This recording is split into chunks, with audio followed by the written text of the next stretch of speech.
Hello, this is Jane. Normally this week I would give you my cucks of the week, um, but I think what I'm going to talk about I might use it as that as well.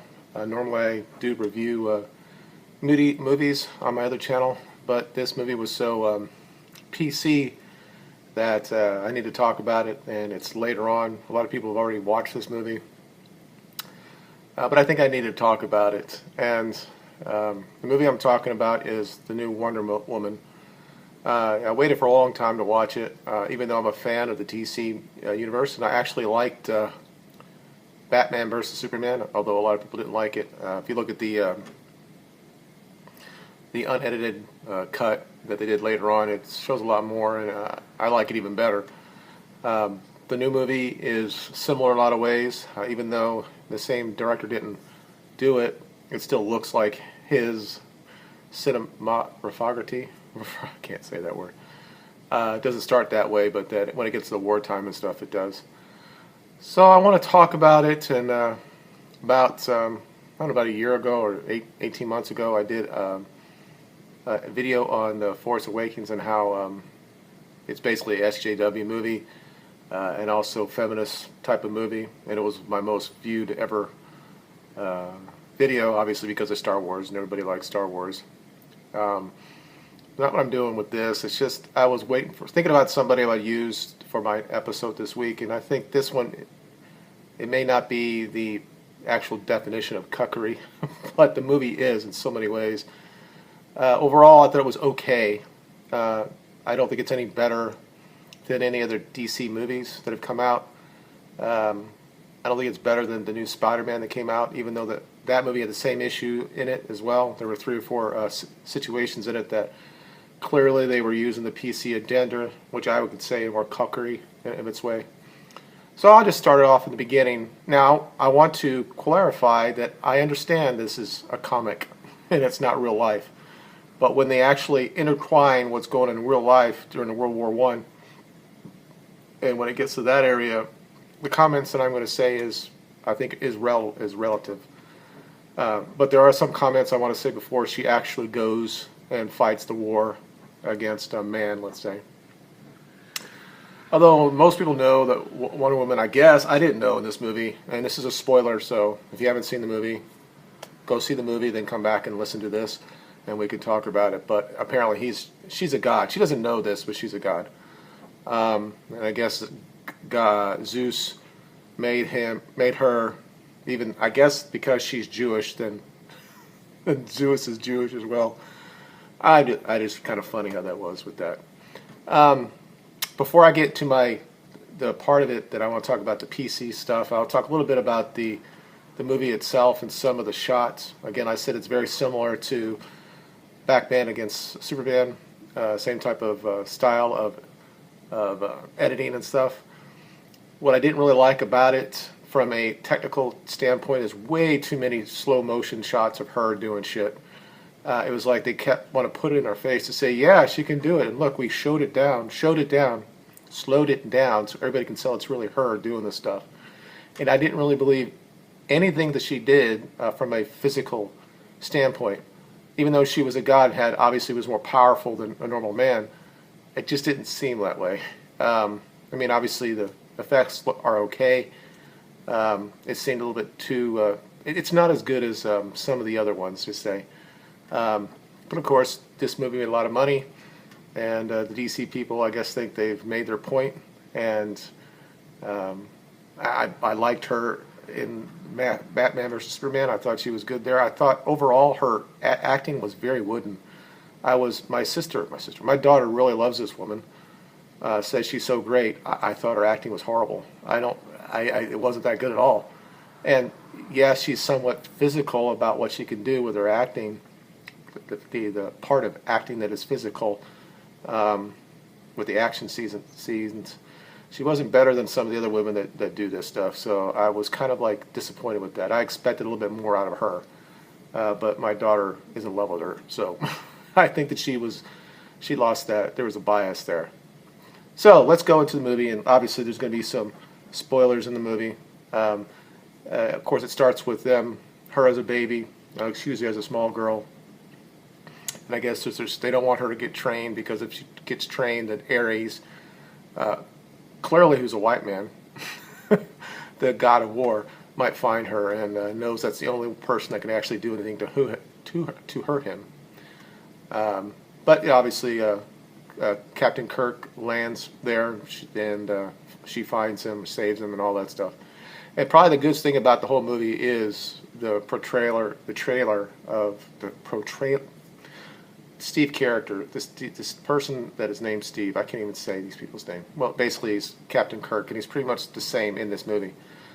He's funny, he's charming, he's handsome, and he pretty much carries the movie because, I'm sorry, Gal Gadot is not a good actor.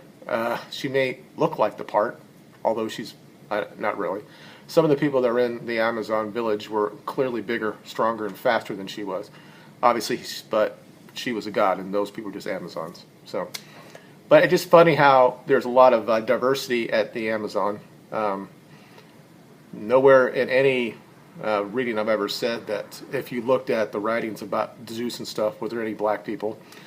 Not that it matters, because I said before they get to the war and stuff, I can't really, that's all fantasy. But about 30 or 40% of the people that were Amazon were huge women that were black. And that was kind of funny to see.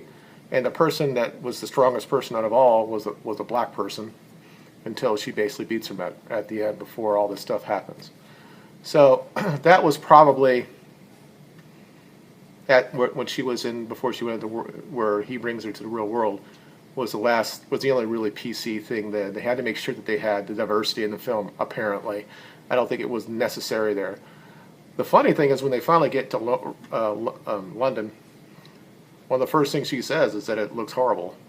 It's like, oh, so basically, to me, that says that she's saying the Western world, right at that time, it's 1918, 1917, Western civilization, when it's just starting to become, the force in the world, it's horrible. Now, that could be just me projecting my beliefs on that, but I think it's there for a reason.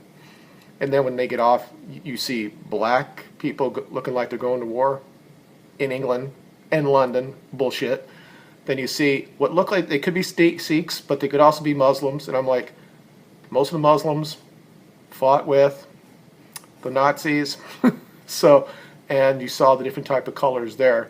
And I'm like, in the middle of London, or people going on ships, they're going to fight the war, they'd be all white. So here was another time in the movie that they just became so PC. They had to some way show that apparently the entire world were fighting this fight in London. I'm not saying that there was not campaigns in North Africa, there wasn't black people or Africans fighting, or that Turks maybe fought on the sides of the Allies and stuff. I'm not saying that, but the way they showed it, there was like it was a normal occurrence. So again, this is not a real movie, and I understand that. But when you've she's going from where she was, and then she's in the real world, and what they're trying to do there is, I think it's clear to me anyway.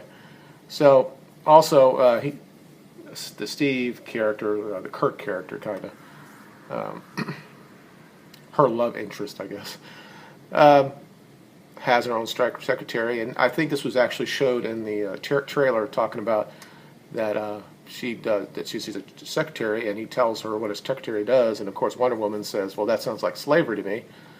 And then 5 seconds after that, there's a little scene where they talk about suffrage, women's suffrage, and she's saying that she doesn't believe in violence, but she would hit people if she had to get the vote. Okay, all right. I guess that had to be in there. I thought that was going to happen after that. I thought there would be women with white feathers giving white feathers to men, mostly white men, to go to war and fight, because that's what they did during that time. They shamed men in the streets, and guys would end up going there and dying based on the shame of it all. So, whatever. I mean, it's all little small things, and you just let it go, and because you're trying to watch the movie and you're hoping it's going to be a good movie, and part of it was okay. Now, when they find, obviously wherever she goes, she's like a fish out of water, and she saved his life in London and also back in the island. So they get, when he finds out he's going to do something, he's going to try to figure a way to kill the bad person. He finds this ragtag a collection of men. And one of them, of course, has to be either Muslim or Indian or something. And he said that he was an actor. And this is later on in the movie, but I'm just going to bring it up now. He said, I want to be an actor, but I couldn't do it because of my color. And it was so small in the movie, and it was just like a throwaway line, almost similar to like The Force Awakens, where, you know, Rey would not take Finn's hand twice, and eventually he took hers.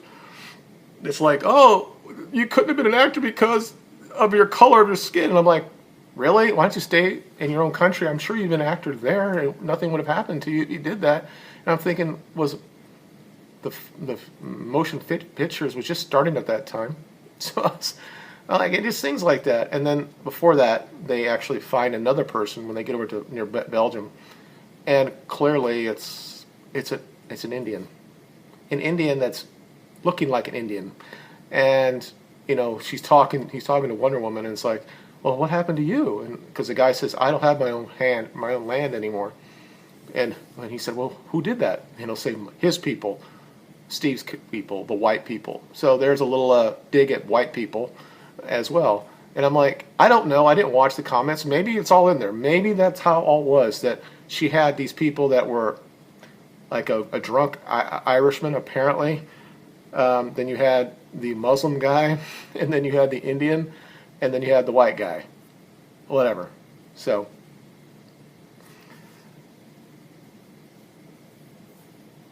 it's and then when it got to the end of the movie, it's you know, she has to have this showdown against, I guess, her brother, and it's another one of those. It reminded me a lot of the Force Awakens at the end when Rey is going after Kylo Ren, and Kylo Ren has got all this training and has been under the tutelage of one of the biggest Siths in the world, and he gets beat by Ren. Now, this is what happened in the movie. Obviously, the whole movie, it's kind of that last scene. It's like watching WWE. You know, apparently Wonder Woman is the baby face, and Ares is the heel. So the heel is just destroying her the whole time, and then eventually she saw her love interest dying, and then she goes crazy and destroys her husband or her brother. All of a sudden, I guess Zeus maybe she gave her more power to be able to beat and defeat Ares. So that might be okay at the end of the day. And then she did, and at the end of the movie, the whole thing about the movie is love conquers everything, or all. And we've heard this so much from the left, you know, love, hate, or don't hate, whatever that word is. Love trumps hate, or love means everything. And what that means on the left-hand side of the world is that open borders, we don't care about mixing, that white people really shouldn't have their own lands. And the only place that people you can go to have, I guess, freedom is to go from your country and go to white areas to reap the benefits of white whatever. So, I mean, it was clear throughout the movie there was a bent behind it, and by the end of the movie, she's, you know, obviously Wonder Woman can live pretty much forever, and she said she's going to defend since forever. I'm just wondering what happened after the First World War. Where was she around? I mean, if we're going to just take this along, where was she for the World War II? At what point did she decide that I'm not going to do anything about the issues that were going on, like in the camps? And for those who know me, I don't believe in the story of the Holocaust, but clearly, as throughout the movie, you'll see that she's very moved by the plight of women and children, and quote unquote the innocents being killed, and she needs to do something for those people. I'm wondering where she was in World War II. Are they going to show that in a second movie that shows during that time maybe she was fighting something off planet? I don't understand it. Why would she allow that to go on? I mean, she didn't really. There's little caveats in how men have this inner demon that they all have it. And of course, when I thought about that, it's like, oh, that's that toxic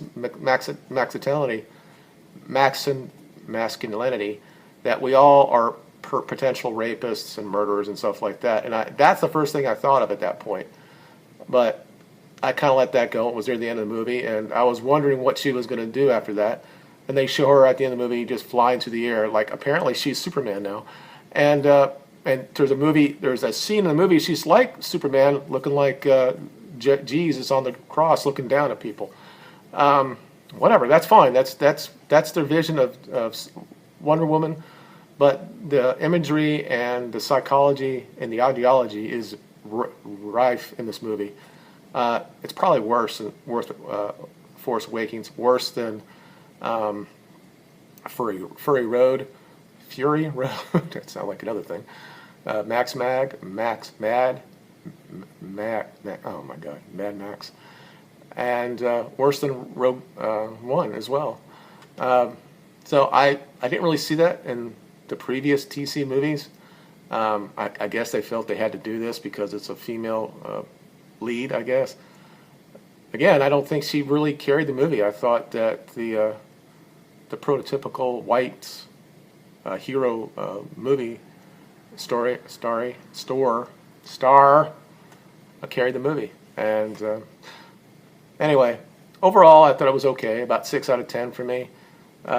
Like to see where it goes from here. I don't understand how they're gonna answer the World War II scenario. I don't know. I don't if they're ever even going to touch it, because clearly, as many times as Germans, National Germans tried to kill Hitler, the different assassination attempts, and there was never a time that quote unquote Wonder Woman would have. So anyway, that's all I have. Maybe I'll do something later tomorrow, but I think this will just take the place of my Cuck of the Week. Thank you for watching. Before I leave, I just want to talk about, I'm getting a lot more views now, and I'm getting a lot of dislikes in my views, but nobody's really saying what's wrong with what I'm saying. So if you dislike this or any of my videos, just let me know why, and we can talk about it in the comments. Clearly, I can listen. 5 years ago, I was a liberal. Now I'm almost all the way to alt-right. So my mind can be not changed, but I'll listen is what I'm trying to say. This is what I got from the movie. This is my opinion. I think that what I looked at, and I'm being very superficial when it comes to it, I think there are other areas in the movie that I don't really want to go into, but I think I looked at the ones that are really out there, and this movie has an ideology behind it. I didn't research the movie as far as who wrote it, but clearly I think that there was a reason why what they did. They had to bring in the vote, suffrage, about how the white man has destroyed the Indians and how bad the German people are. It's just all in there. So, thank you for watching, and please share and like and subscribe if you want, and we'll talk later. You guys have a good weekend, and I'll talk to you later.